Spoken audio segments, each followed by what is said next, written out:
Hello there and welcome back to the booth here at Pro Tour Kaladesh. Marshall Sutcliffe with Luis Scott Vargas. Luis, how's it been in the booth? You having fun? It's good. The camera angle's a little messed up. It makes you look a lot taller than me. But other than that, I think things are pretty good. Okay. Well, we've got a couple of more rounds of standard as we wind down day one here down in the feature match area. We've got our most recent GP winner. Both of them are here. Carlos Romao, who just won GP Atlanta last weekend, playing Jeskai Control against Reid Duke on red-white vehicles. Let's head down for round number 7.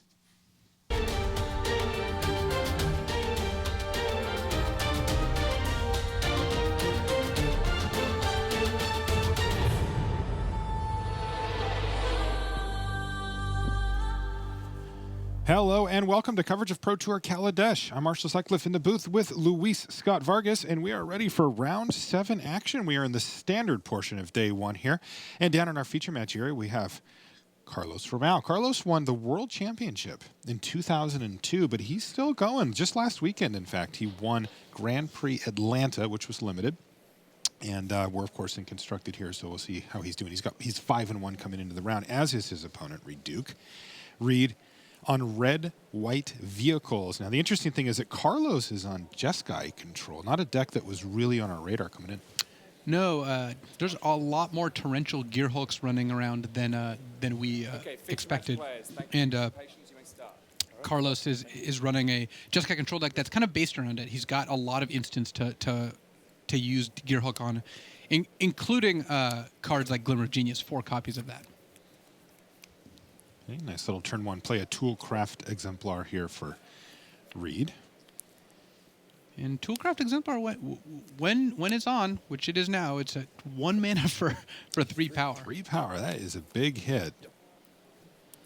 Blessed Alliance, or actually Immolating Glare. Immolating Glare. Looks like Carlos actually has 3 copies of Immolating Glare and 1 Blessed Alliance, so he's got a lot of instants that punish Reid for attacking. You know, I think... God, you got to love that if you're Carlos Romao and you see Reid Duke just starting to jam here and already getting his creatures nabbed with Immolating Glare. Still, Smuggler's Copter is a very potent threat, and I can imagine that Reid is going to pilot it here with his veteran motorist. That's right. So he's going to get a loot and get in for potentially 4 here. Let's see if that actually happens or if Carlos has another Immolating Glare or something. Didn't look like it. Carlos is writing down his life total here. He didn't even have a counterspell for that veteran motorist, which would have been quite effective as well. Carlos has something to do, doesn't he? He does. He has Anticipate, so he's going to be able to pick up the best of his top 3 cards with multiple copies of Planeswalker Dovinbon in hand. Not a card seen a lot of before either, but it looks like it could do some work here. Yeah, we've seen Dovinbon be more of a value-oriented Planeswalker rather than one of the super high-impact cards that we've seen from some of the recent Planeswalkers that have been printed. Though, even even if you leave your opponent with a creature like Veteran Motorist in play, Dovinbon giving the Motorist -3/-0 means it can't crew Smuggler's Copter. It won't actually have power. That's pretty cool. And there we go, Dovinbon from Carlos Romao.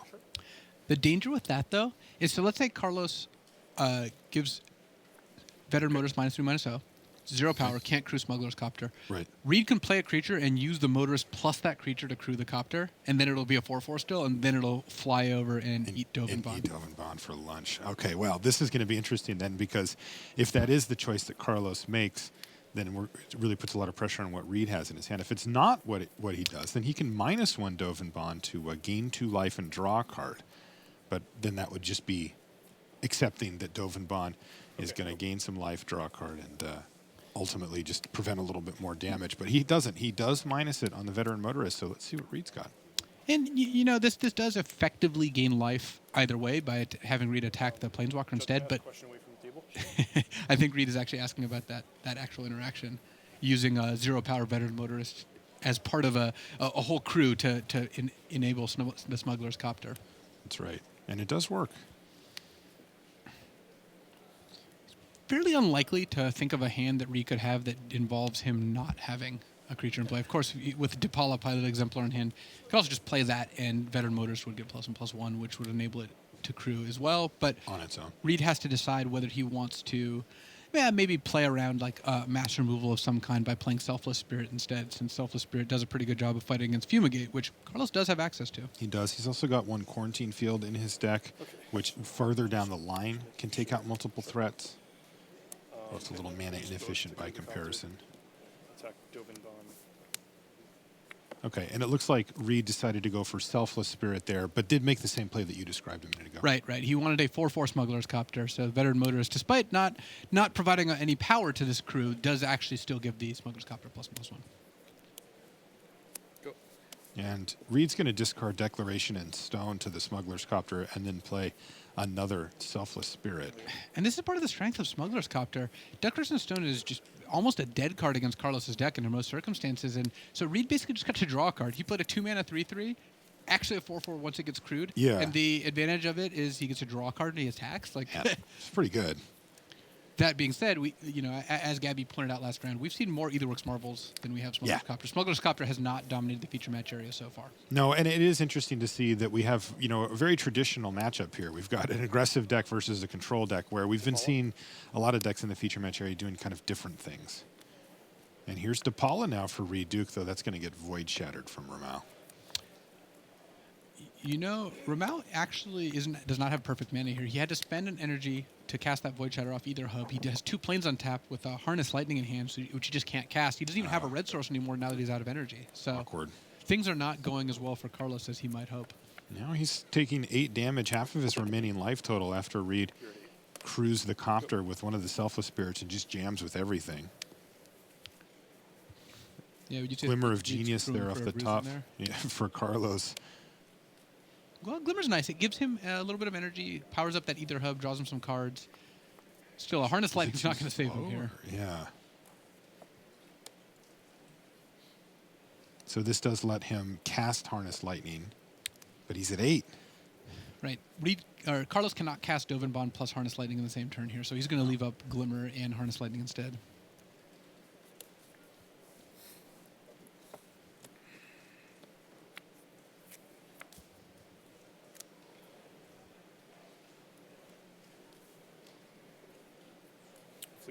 Whoa, Fleet Wheel Cruiser now for Reid Duke as well, and he is just laying it on thick. And that'll pretty much end the game here because Carlos can cast Harness Lightning on the Fleet Wheel Cruiser, but Selfless Spirit can save it. So at best, Harness Lightning takes out one of the Selfless Spirits, and Reid attacks for way more than Carlos's 8 life.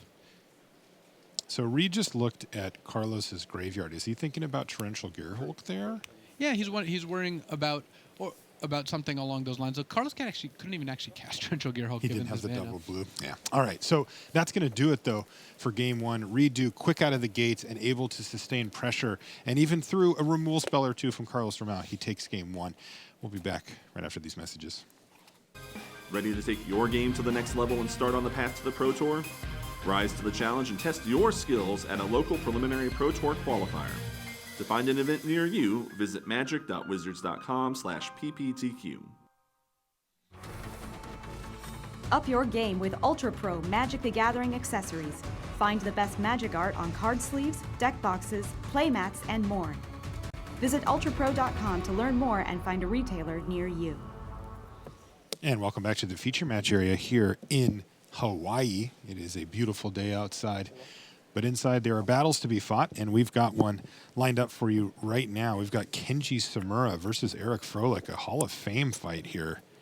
And it looks like a bit of a mirror match. Both decks listed as Black-Green Delirium here. They are both playing Black-Green Delirium. You see Sylvan Advocate actually only on one side because Eric is playing a lower curve, more aggressive deck than Kenji is. Eric has 4 copies of Smuggler's Copter. Kenji has 0. 0? Oh, nope, Kenji has Smuggler's Copter as well.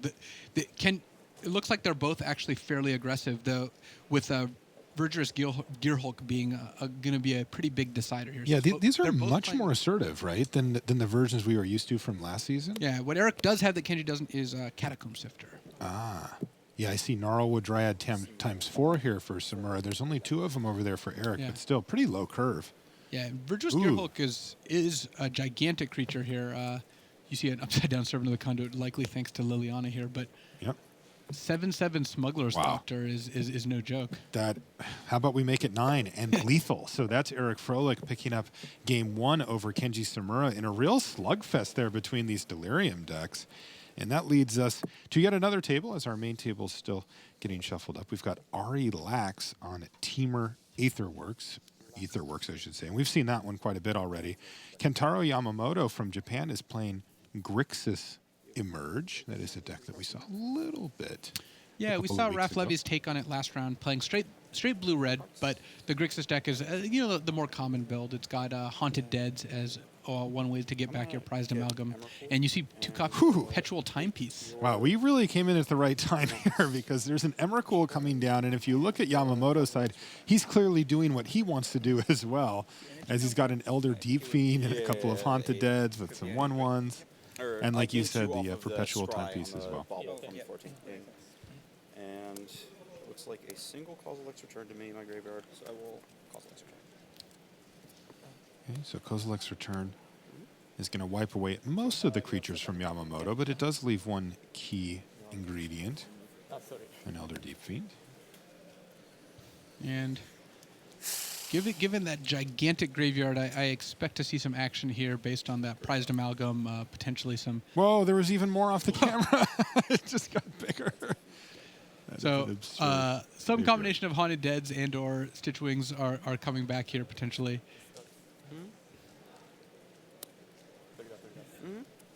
Okay, well, there's a Stitchwing, and that's going to bring back a pair of of Prize Amalgams as well. And so now Ari gets to take Yamamoto's turn, and Elder Deep Fiend is not a card you generally want to see in your opponent's hand, or in your own hand when your opponent's Emrakuling you, because they get to decide what to sacrifice. Whew, I figured this out. You're going to Ari said, I figured this out. play this land. Okay, we were going to stay on this we table need for to see just a this minute here and see how this ends. Ari was very excited about this. This. I want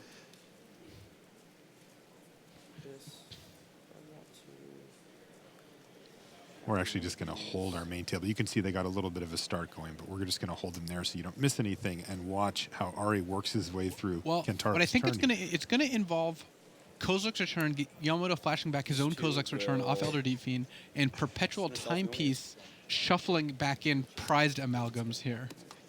yourself. This format's sweet. Oh yeah. So Ari, he's gonna start by milling, having Yamamoto mill himself for 4 with timepieces.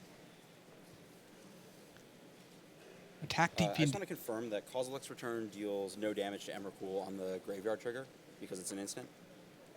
It's protection from instants. It's an instant card. It's an interesting question because it is a little different, when you weird get it back from your Played graveyard. very horribly and got very lucky to win this. It game. still counts as an instant, so I believe that doesn't damage Emrakul. She has protection from instants, but we're gonna let the judge verify that just to make sure. I remember this with I'm Dromoka's going- command as well. If a where Kozilek's Return trigger prevent from the it. graveyard in exiles, is the damage being dealt to Emrakul prevented by protection from instants? Oh, I see your question. Yeah. It's a pretty common occurrence here at the Pro Tour as well. It's asking for clarification is always a better option rather than just assuming that you knew what was going on and being wrong. So Now, there's no penalty for asking a rules question. There is a penalty for making a play and then having it not work out the way you want. That's right. That penalty is often you losing the game. professional level players have no problem consulting the judges, and of course that is what the judges are there for as well, is to help make things go as smoothly as possible. Yeah, I'm pretty sure. Of note here, by the way, Ari Lax, the last time he played a Pro Tour in Hawaii, he won it. He did? Got to go out on the Hans beach and take Tarkir. that trophy picture out there. It's pretty sweet. Yeah, Pro Tour Kanza Tarkir, indeed. A couple of years ago. It's funny that there's not really effective graveyard heat in Standard right now. It's just not something that you really have easy access to. But Perpetual Timepiece during an Emrakul turn certainly counts. Even if it's your own. You got to kind of feel for Kentaro here, right? Yeah, he just has to sit here and watch. And now Ari's running the cold beverage attack here, too. Yeah. Okay, you guys get. All right. It looks like the judge is 1 back minute? and is going to explain Okay. for us. You guys timed that for 1 minute? That doesn't really matter. I'm going to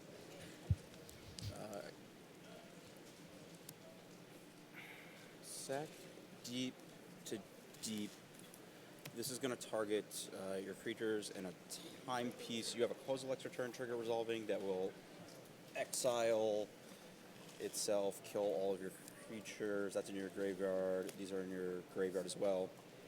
You're going to Perpetual Timepiece. Can I see your graveyard real fast? And you're going to target yourself. I would like to figure out what I'm putting back into your deck.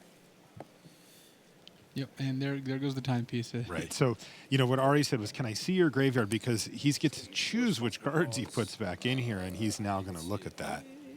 And he's really going to be able to gut the strategy of Kentaro Yamamoto's entire deck here by... That one's not fine for you to draw.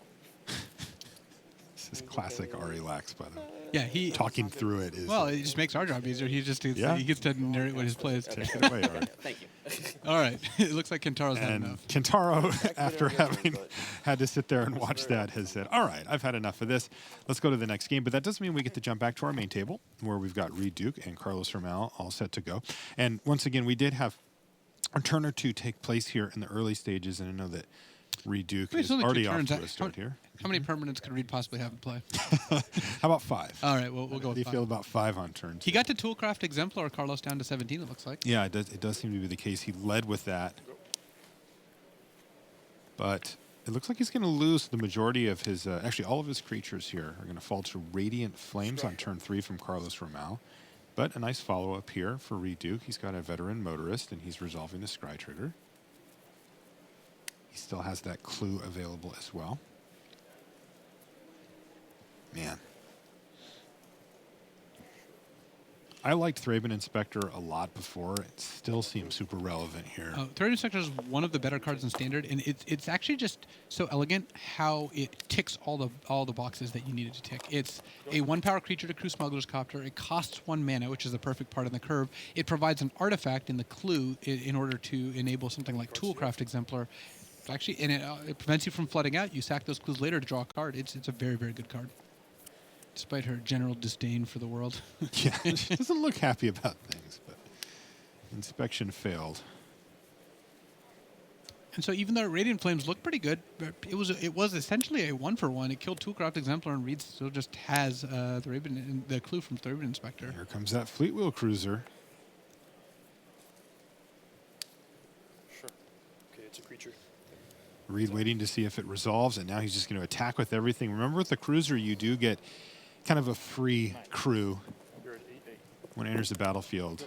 It's kind of like Thraben Inspector, which gives you a free. Well, plays out a little differently, but yes. Blessed Alliance, not the card you wanted. You wanted Immolating Glare there. Carlos actually looks like he just gained 4 life. I think he did too. Because otherwise, Reid would have just sacrificed a Thraben Inspector, and that would just not have done much. Yeah. That's right. And now here's Dovenbon. And I got to say, you know, last game, Dovenbon did not look great. And Planeswalkers are pretty soft to vehicles, and Reid's got a deck full of vehicles. yeah, they are. Dovenbon has been under assault, has at least as of yet not been able to stay on the board for more than a turn. This time he's decided to take the opposite approach, though. He minused Dovenbon to gain 2 life and draw a card. Jeez, and Reid Duke, man, these draws are just savage. It's the knight to crew the cruiser. Okay. Now he's got Gideon. He's going to use the Knight token to crew the Cruiser. Attack for And 6 damage to Carlos while killing Dovenbon. look at this board. with the Carlos could Motorist. play a Fumigate, sweep Reid's board, except Cruiser and Gideon would still be alive. And he'd still have 2 clues left over to help. So Reid's ahead on board, ahead on life, and actually not behind on cards either. God. So this is part of the resilience of the Red-White Vehicles deck, is Reid gets to play these like pretty big undercosted threats that largely aren't putting him behind on cards. Reid looks calm, cool, and collected as always, but I guess I would too if my board state looked like that. Carlos does have Linvala the Preserver in hand, which is would be a pretty sweet way to come back if he could cast her. Yeah, I think he's a mana short. Maybe he has a land. And there's Fumigate, but You gain 3 life. So 11. This is really going to show off the power of Reid Duke's deck. If he can win this game to just casually work right through a Fumigate, you know, I mean, that's really a nightmare card for aggro decks. I mean, there's a turn 3 Radiant Flames, turn 4 Blessed Alliance, into Dovenbon, into Fumigate. And Carlos had a string of solid cards. Oh. He played 2 sweepers and a removal spell, even if that removal spell was ineffective. Looks like a DePaula here for Reid. And that's going to do it. Carlos Romao just says, yeah, man, you got it. And Reid Duke takes the match 2-0. Very impressive, too. That was just a beating. And like you said, that was Carlos playing reasonable spells at every point in the curve and still just getting completely ran over. That game wasn't close to being close, and Carlos had a perfectly acceptable draw. Yeah. Makes you wonder about control in this Well, that was somewhat Team Channel Fireball's trepidation about playing control, and again, the reason I keep bringing up that team is because that's the team I prepared. Sure. So I kind of see this tournament through that lens because I wasn't privy to the preparation of the other teams. Let's take a look back again at Kenji Samura versus Eric Froelich here, Luis. We've got the black-green Delirium mirror. Now, this is not a 75 card mirror, but it is similar strategies going against each other. And you may notice that Kenji has a Kaladesh that is not in the same sleeves as what he's using. Oh. And that's because Did he Gonti was able to nab a card from Eric's deck. That's spicy, especially when you hit Kaladesh with it.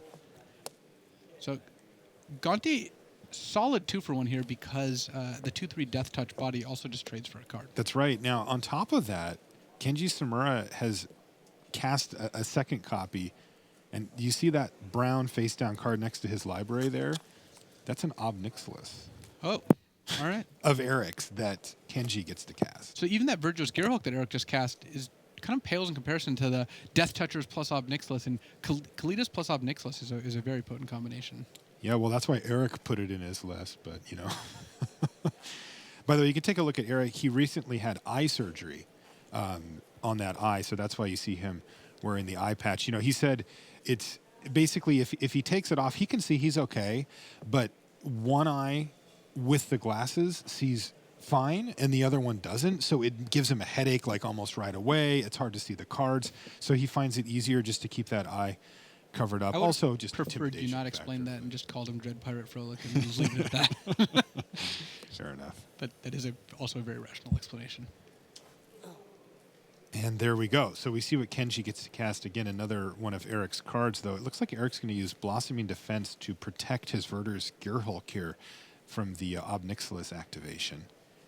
And which is a pretty big game. Especially important because it avoids Kenji getting a zombie from the Gearhulk being exiled and obviously leaves a 5/5 Trampler on the battlefield. Right. When your opponent's playing a Planeswalker here, that's certainly something that you're interested in. Gnarlwood Dryad, a little bit annoying for Eric, but he may need to just bite the bullet and trade off. There's Kenji.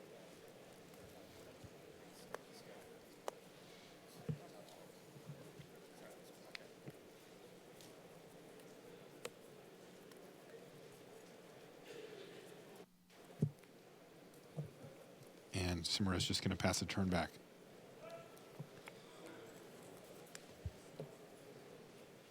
So Eric not quite to Delirium. He has Creature Artifact Instant, so the Ishkana in Eric's hand doesn't quite get there. He does have Liliana the Last Hope, though Kenji being at Delirium does mean that Gnarlwood Dryad is big enough that Liliana would not kill it. Okay, so what we're seeing here is the Verdurous Gearhulk on the right is attacking Ob Nixilis. The other two creatures, though, are actually attacking Kenji directly. And so Kenji can pick off one with the Gnarlwood Dryad. The problem is if he blocks the Virtuous Gearhulk with Gnarlwood Dryad, then Ob Nixilis will still die to the trample damage. Mm-hmm. And Kaladesh does not actually have a great block against a 4/4 and a 4/5, so... Yeah, so it looks like Kenji says, all right, well, if he's going to die anyway, I may as well trade it off for this rather large Catacomb Sifter. Okay, and then before anything dies, Kaladesh is actually going to get Grasp of Darkness by Froelich there to make sure that no zombies pop up. And that was a pretty clean sequence there for Eric. That was a good turn for him. It's leaving him with the two biggest creatures in play against a lone Smuggler's Copter. And Kenji now is going to need a pretty big turn of his own. Jeez, another Gonti here for Kenji Samura. Yeah, he's just riffling through Eric's library, taking all the good cards out. Kaladesh, we saw, an Ob Nixilis. That Blossom Defense, though, was a huge That was swing. big, right? By the way, I want to mention here that both of these players are sitting at 6-0 in the feature match area. You can see their records on the bottom part of your screen there and really looking good. There's a Grim Flayer for Kenji as well. And here you're seeing the weakness of Smuggler's Copter on defense, where, again, certainly a fantastic card, but when it comes to blocking, it's just doesn't give you an extra blocker because it takes something to crew it, and it's actually pretty small on this board. Eric's got a 5/5 and a 4/4. Though Gonti having Death Touch is just so huge. So annoying, yeah. From Eric's perspective, the trample on the Verdurous Gearhulk helps, like in a situation that we saw last turn where he was trying to get a Planeswalker dead. But unless he's, attacking Kenji for lethal or near it, it's tough. All right, well, he's got Liliana, and that's going to help a lot. Yeah, she will make Gonti to 0 power, so Death Touch no longer a factor. Eric also has Delirium now for when he does want to play Ishkana. And Liliana Last Hope giving, -2/-1, pretty powerful. Catacomb Sifter, a card we actually haven't seen in a while. No. But Eric using it to good effect. Currently, he's 6-0, up a game here, and this game is looking pretty good. Still plenty left to be played, but Eric has turned what looked like a pretty unfavorable board position into one that I would say is favorable. This matchup, by the way, reminds me much more of what we saw prior to Kaladesh coming out, because, looking through the deck list here, there's a lot of Kaladesh cards that are popping up in the feature match area every round. And this matchup sort of is a mix of new and old. It takes advantage of some of the stuff that we saw from last season, but adds some critical cards. I mean, one of them was Blossom Defense that we just saw from Eric, which was really big. And then also you see Servant of the Conduit, as well as the Smuggler's Copters. And then, of course, the Verdurous Gearhulk here for Frolic, all from Kaladesh and all having a big impact on this deck, and also changing the way it plays out. Yeah, this is an old deck with a lot of new additions, whereas something like the Aetherworks Marvel deck is just a completely new deck. But certainly all the new Kaladesh cards have made this deck a lot more aggressive and a lot more powerful. Verdurous Gearhulk being a big part of that. I kind of like this version. Yeah, it's aggressive, and one of the reasons I like aggressive decks in open fields, especially like something like the Pro Tour, is if you get the metagame wrong with a control deck, you're in a lot of trouble. If you get the metagame wrong with an aggressive deck, well, you can still just race them. You can still beat them down. You don't actually have to know what you're facing in quite as much detail. And what we know of the metagame here in Hawaii, what a nightmare for a control deck. Like, we have these Aetherworks Marvel decks that are hitting. Like, they don't really care about if you can kill creatures. They're doing these over-the-top powerful things very early in the game that demand specific answers. Then you sit down and Reid Duke goes, turn 1 Thraben Inspector, and you're like, great. Right. It's very difficult to be able to build a main deck that's reasonable against both of those type of strategies. It puts a lot of pressure on your sideboard.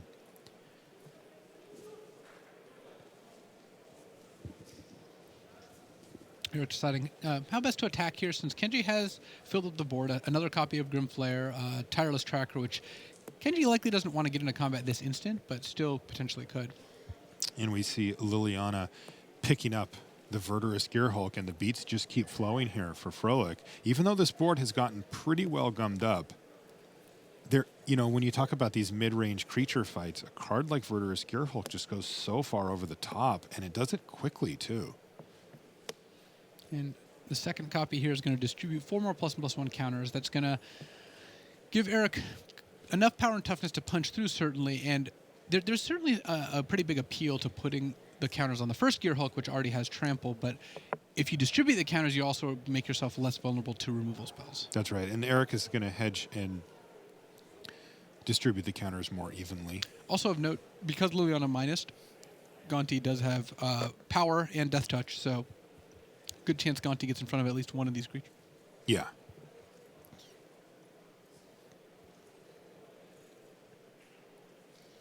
So Kenji could block the Gearhulk with Gonti, take a couple points of trample here, take 3 points of trample, and then double block the Servant of the Conduit and trade off both of his creatures for that.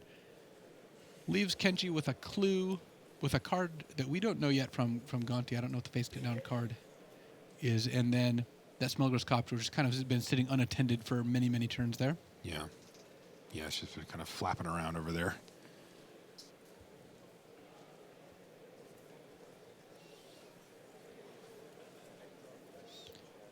And I mean, Eric's pressuring Kenji pretty effectively here. I think he's got his eye on 7-0, especially with this attack potentially threatening to end the game.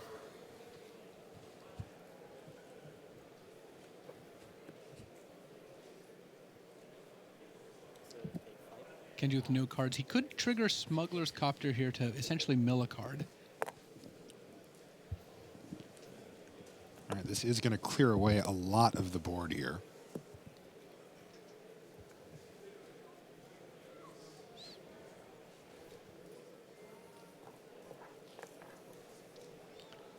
So, part of the reason that Eric feels like the aggressor here is because Kenji's accumulated card advantage, the clue from Tireless Tracker, replaying Gonti Lord of Luxury multiple times. Kenji is pulling ahead on cards. Like his overall, if you count the overall cards, Kenji actually has a slight advantage, even though Eric has the life total advantage. So it's going to be important for Eric to kill Kenji before those extra cards, like, you know, kind of bear fruit.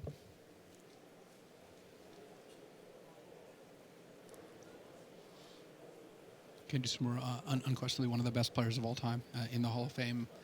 And very well respected, too. Yeah, he's also known specifically for just incredibly tight technical play.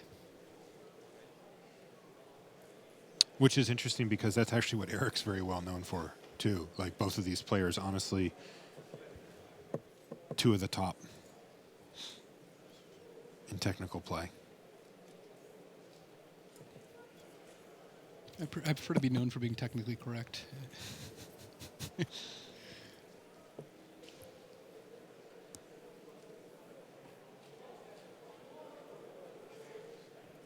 Clue gives Kenji access to another Tireless Tracker.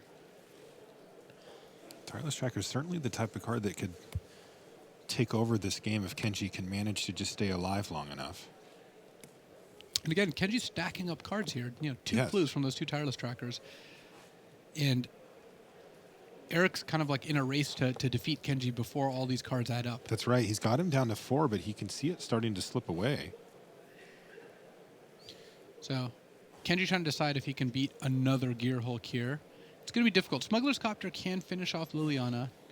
And then Eric attacks the Scion, essentially puts Kenji to 3. The Gear Hulk has 5 points of trample, and Kenji has 8 toughness.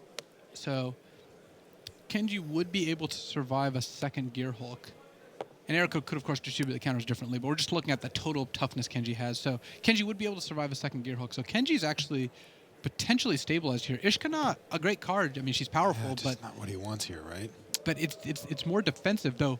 You know, Kenji is actually on a one-turn clock from Ishkana because that second ability is one that doesn't often come into play here, but that's a good point, and Eric did draw a land for the turn, so he can actually activate it, too. Yeah, so wow. Kenji actually needs to find an answer to Ishkana before the spiders, drain him out completely. Wow, this is really interesting now. Target opponent loses 1 life for each spider you control, and that's 4.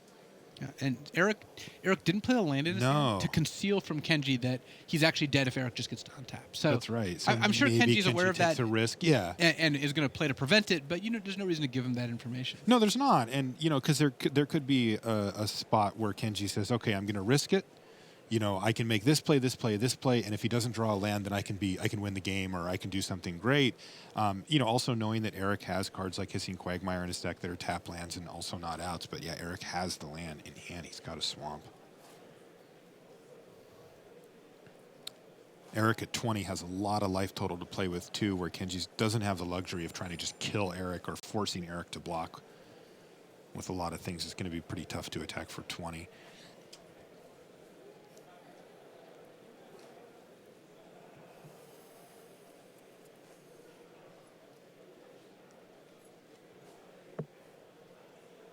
So a lot of Kenji's lines do start with sacrificing that clue here, since it's going to be difficult for him, like you said, to string together enough damage. So it's more like, how can I end up surviving here? Yeah, Chat's also pointing out that Eric does have a Scion on board too, so he actually does just have the 7 mana sitting there. So looking at Kenji's deck, he does not have many ways to actually kill Ishkana, though something like Grasp of Darkness could kill one of the spiders. And buy him a turn. And that would mean that Eric could only drain Kenji for 3 down to 1. Though if Kenji doesn't have enough blockers, then all of Eric's creatures actually just attack as well. Right. Yeah, Kenji is not in a good spot here. He's also down a game to Eric.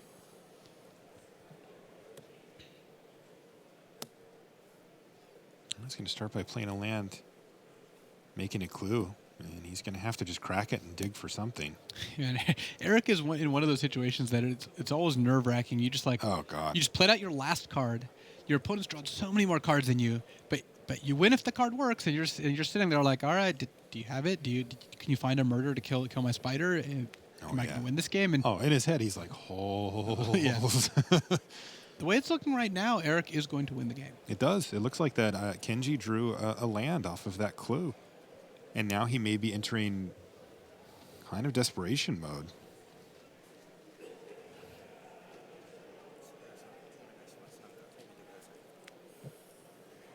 Smuggler's Copter for a desperation last card here. Yeah, this is it for Kenji. If he can't find a way to get that spider and he finds Sylvan Advocate, that's not going to do it.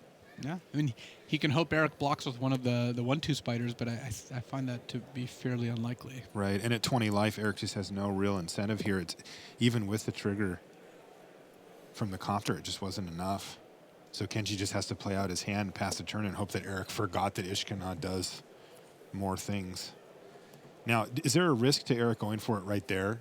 No, one of the reasons Eric would go for it right there, because even if Kenji had a removal spell, Eric would then just be able to attack with that. He would just jam with everything afterwards and have perfect information. All right, so that's it. Eric Froelich defeating Kenji Samura and getting his day one started off very nicely here. He's 7-0 to start things off. Only one more round to go for the day. That leaves one more match. We've popped in on this one a little earlier when we saw Ari Lax kind of work his way through an Emrakul turn and able to defeat Kentaro Yamamoto in that game. And that means that we get to pop back in here and check up on these two players. Now, they're not quite in such a nice position as Eric and Kenji were. They're sitting at 4-2 each, but still a solid start to the day. And, you run out a couple of wins here and you're looking very good. And they are both going to be playing tomorrow, but especially at Pro Tour this size, you really don't want to pick up that 4th loss. You're not going to make top 8 with a 4th loss, and these players are looking to preserve their record in order to live the dream. Ari especially would like to be back-to-back Pro Tour Honolulu champion. Would be something.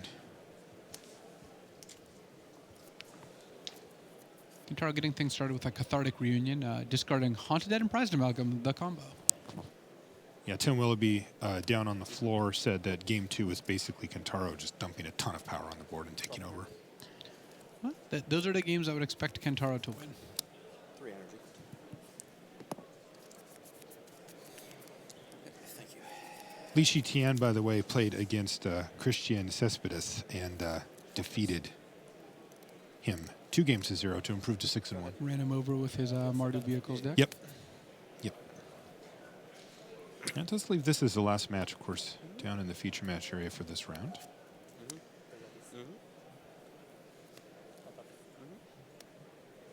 And you can see that Kentaro Yamamoto working his way forward. Already nothing on turn 4 there, at least nothing yet. That was a great draw for Kentaro. He drew a Ceremonious Rejection, which counts as a colorless spell, and one of the best sideboard cards in the format, and particularly good against the Aetherworks Marvel deck, which just can't win games without Marvel. So it's going to give Yamamoto that tiny bit of disruption he needs. Ari, in fact, he does has the have Aetherworks Marvel, and he just didn't play it last turn. It's funny. He didn't play it last turn out of fear of a counterspell, because Ari does also have a negate in hand. A Dispel, I think, maybe? Or is it a negate? Either way. Like a negate. Okay. And he's trying to wait until he can get to the point where he gets to have Marvel with negate backup. Play an island and pass the turn. But Yamamoto didn't have it. Then Yamamoto drew it. So now, now it actually may work out. Oh, Jeez, wow. He just drew another Ceremonious Rejection? This is really gonna crush Ari's hopes and dreams. He's gonna play Marvel with negate backup and get hit by not 1 but 2 Ceremonious Rejections. Ugh. He draws a Puzzle Knot for the turn, but he's going to cast a Marvel. He just flips it on the table, Ceremonious Rejection from Kentaro Yamamoto. Ari's going to actually think about it for a second here, but and that's going to do it. yeah, because even if Ari had he didn't have enough energy, he would have had to play the Puzzle Knot. Even if he was able to negate, he still would have died to That's Yamamoto's right. pressure. He needed both of those. So, wow, Kentaro Yamamoto with Grixis Emerge, abusing those graveyard interactions, and is able to defeat Ari Lax 2-1. You got a chance to hear Ari say good luck afterwards. He's definitely a sportsman, even if when he's He's going a bit through the talkative, motion, but, he's but, jabbering that's away. just how he plays Magic. Yeah. So. And I remember the last time he won, that came up in discussion quite a bit. Yeah, as well. and Kataro did emerge victorious, as it were, which I wasn't doing coverage for Pro Tour Eldritch Moon. Was that overused then? Because I want to make sure to get on board quickly with All it now. of this is overused. No, I prefer to think of myself as a pioneer. Here's the way to look at it. Just assume that this is played out, overused, overdone, and then proceed from there. You're right. That's actually stopped me many times in the past. So this is the filtered version of you? Is that Yeah. what you're saying? So, just to recap from what we've seen in Standard here, right? A lot of question marks coming in. How big of an impact was Kaladesh going to have on the format? Turns out quite big. Oh, yeah. And, the real story, the real superstar to come out is Etherworks Marvel so far. For sure, that's made the biggest splash. Yeah. Is this thing real? Is this just one of those day one decks, but tomorrow we're going to see them not here because there's too many answers, or is it the real deal? I think it's the real deal. There's multiple pro teams playing this, as well as many other players playing it in the tournament. Mm-hmm. It's the most powerful deck in the format. You can turn 4, have an Emrakul or an Ulamog hit the board with the cast trigger, eating 2 of their lands, taking their turn, getting Kozilek's return back. Yeah. And it's also very consistent. Yes, it needs Marvel to win. You're not going to win very many games where it doesn't have Marvel. And yeah, sometimes your opponent has negate or a ceremonious rejection and you end up losing. But the deck is resilient. It's got, you can side in your own counter spells. Even if you miss on Marvel, you often get a second spin, and it's really powerful. I think it's going to be one of the defining decks of the format. If you have this deck in your hands, what are the things you do not want to see? Are there specific sideboard cards? We mentioned ceremonious rejection. Is that kind of the number one? That's the biggest one. It's a 1-mana counterspell of your most important card. You also, more so than sideboard, just missing on your own Marvel. I mean, I actually watched Josh Layton play against Matt Sperling earlier in the feature match area, and Josh just had, normal draws, except he never found Marvel. He's like playing Glintness Crane, using Vessel of Nascency, casting Contingency Plan, and just I saw him take bottom, just stride to the bottom, 5. break everything. Yeah. And Matt just kind of like played creatures and attacked him, and a Marvel would have presumably won Josh the game there, but he never found it. Right. One of the things that's really good about this Marvel deck is discard and artifact removal are less effective than you might expect, especially artifact removal. You think, hey, the key card in their deck is this 4-mana artifact. Mm-hmm. I'm going to board in Fragmentize or Appetite for the Unnatural. They play Marvel using hidden no draws, and you're like, oh, I can kill your Marvel now. It's like, okay. And they've already done it. Also, I've noticed that most of the players activate the Marvel on their main phase, too. Yeah, They'll cast it and activate it right away. Very important reason for that. It's Emrakul, the Promised End. If you hit Emrakul, you want to take your opponent's next turn. You want it to happen on your turn so the trigger goes into play and hits them on their turn. If you got it during their turn, you would take the turn after that, but frequently it's better just to take the turn right away.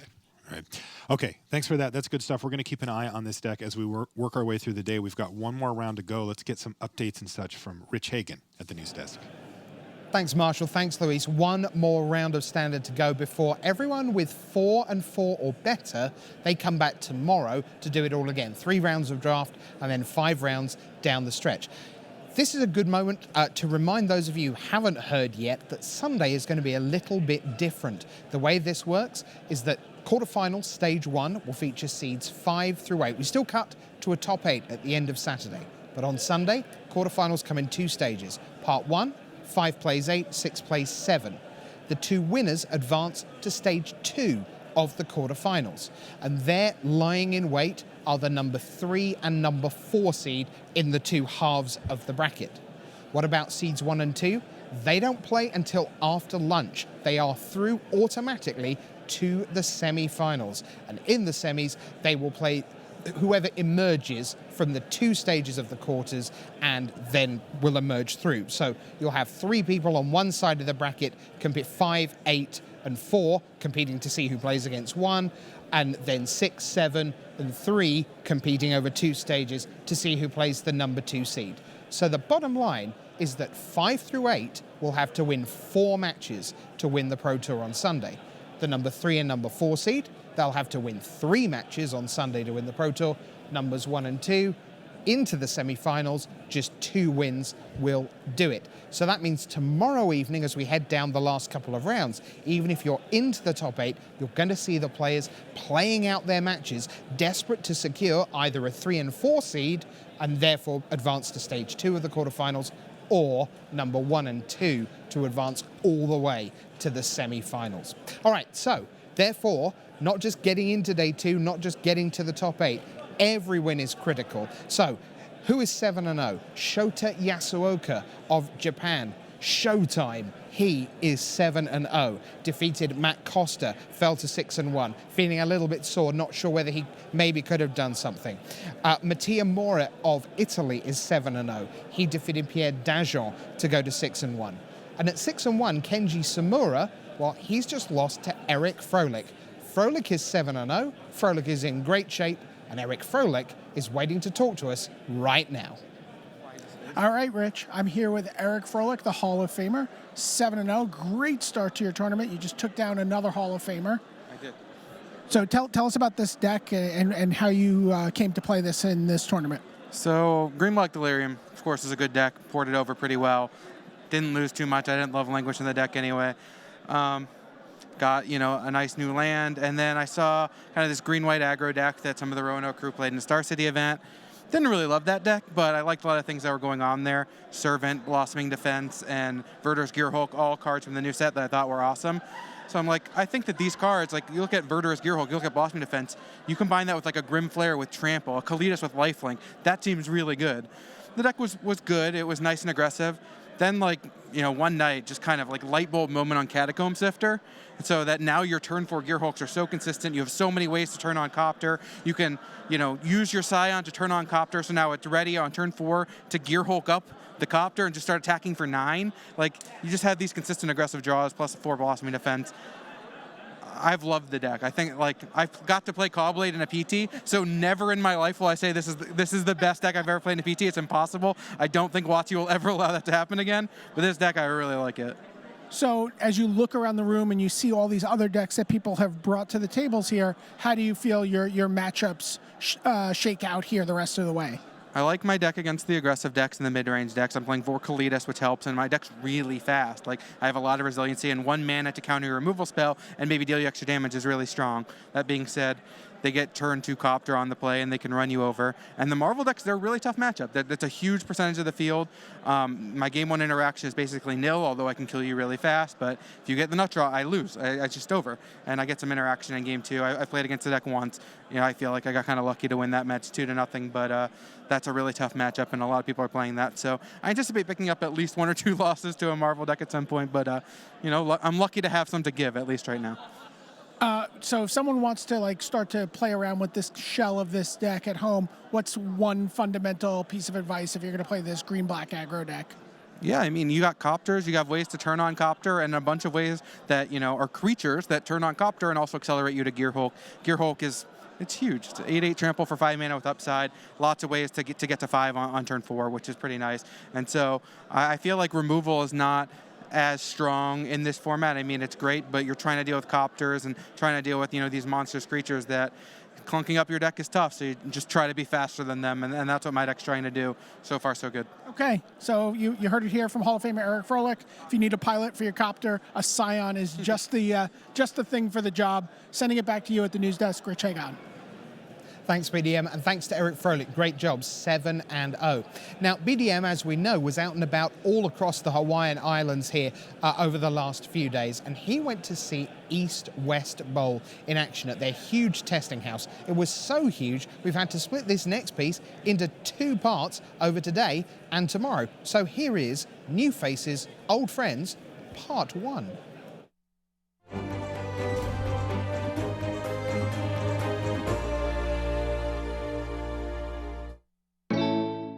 Yeah, so East-West Bowl is kind of like the group of perpetual underdogs who somehow have managed to stitch together enough Pro Tour success to now be recognized, which is really a little bit amazing to me, but it's invigorating also. It's great. So we weren't sure, what are we going to call ourselves? So we liked the comedy sketch East-West Bowl from Key and Peele, so we thought it would be really funny, and it fit the name, it fit the group. It was awesome. So I wanted to try the Ultra Pro model of testing strictly online, not getting together before the Pro Tour, getting everyone together and just using Facebook to test online. And I decided that I was going to not be exclusive. I was going to say anybody who wants to come and use my online system is welcome. And I mostly wanted it just to try and collect limited data.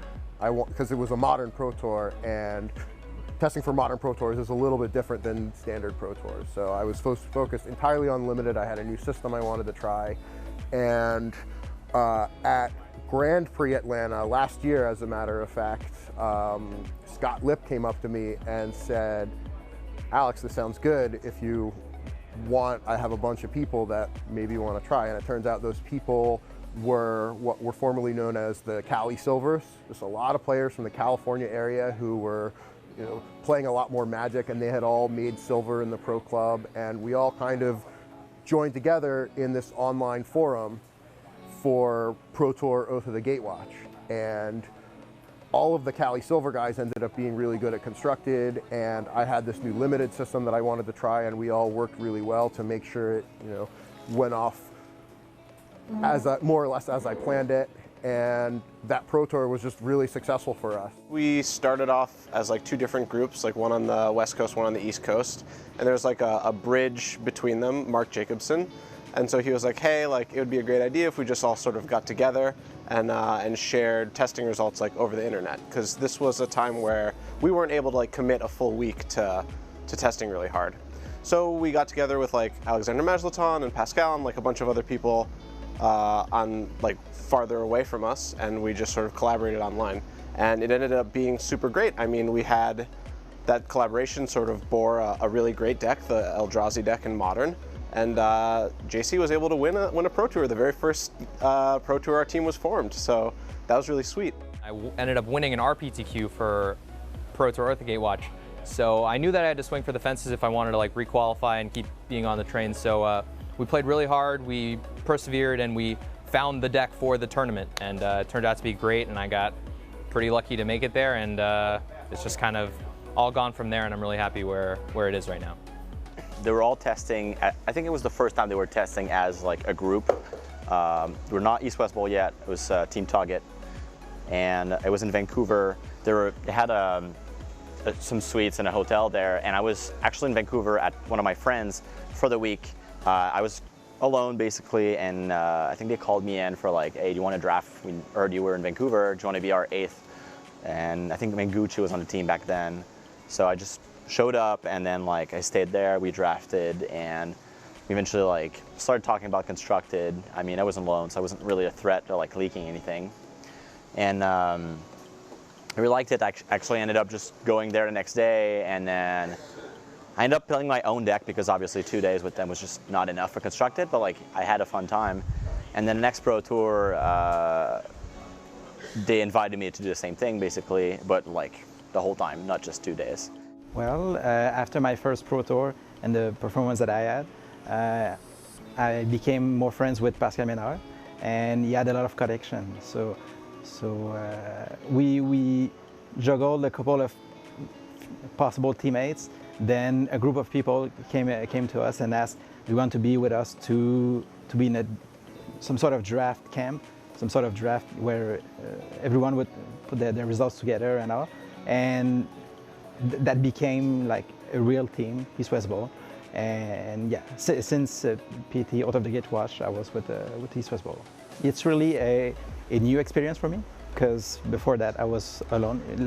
Last year I was alone, so it really is a new experience to play with a lot of really talented teammates that I can rely on. Because of that, I actually was able to achieve one of my stepping stone goals, which is I made gold last year, finally. I missed it by 1 match the previous year, the very last match of the season, so that was brutal. But this year I'm gold, and I'm super happy, and I'm so pumped to be here. I'm from Maryland, so there's a large contingent of the team is from Maryland, and I've known some of these guys since I first started playing Magic many years ago. And so I'm playing with my friends, I'm doing well. I top 8 at a Pro Tour with East West Bowl, and so I can't complain, and I'm just enjoying, I'm enjoying it. I've been trying to not only win, but have fun while doing it, and these guys definitely allow me to do that.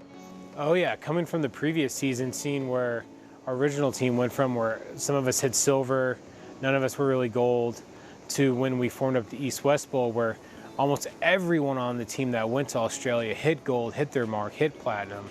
To me, it felt like we actually found a way to build a team to where you don't have to go 2 weeks ahead of time to, you know, if you have family commitments or you have a really serious job, to where this team is structured to where it works around kind of your schedule. I managed to hit gold before Pro Tour Sydney and was able to play in it as a result of that. Last year I ended up golding, which was, you know, total shock to me. It was really great. I also finished, sadly, in second place for Draftmaster. But, you know, I owe a lot of that to the team. You know, our limited process, I think it's very structured. Everyone really kind of chips in. You know, we talk about, especially with the rares, you know, people talk about their experience playing the rares. That's something that with only like 10 to 15 drafts going into a Pro Tour, you don't get a chance to play with everything. So, you know, a couple of times I've really trusted my teammates to like tell me, you know, what a good card is.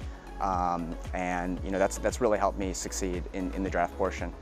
We have a lot of new people who are very close friends of mine, Brandon, Mike Hans. They all queued for the PT, or re-queued for the PT recently. So my hope is that those guys stay on and get to rejoin us for further testing.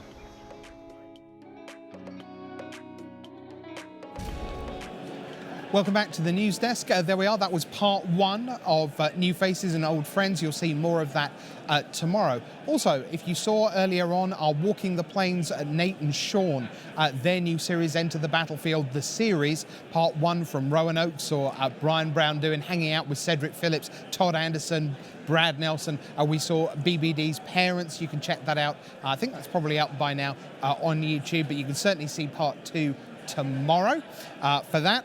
But right now it is deck tech time once again. Ian Duke is waiting for us. We have a very special guest, real friend of the show. Great to have him here once again, doing well in standard. It's Christian Calcano.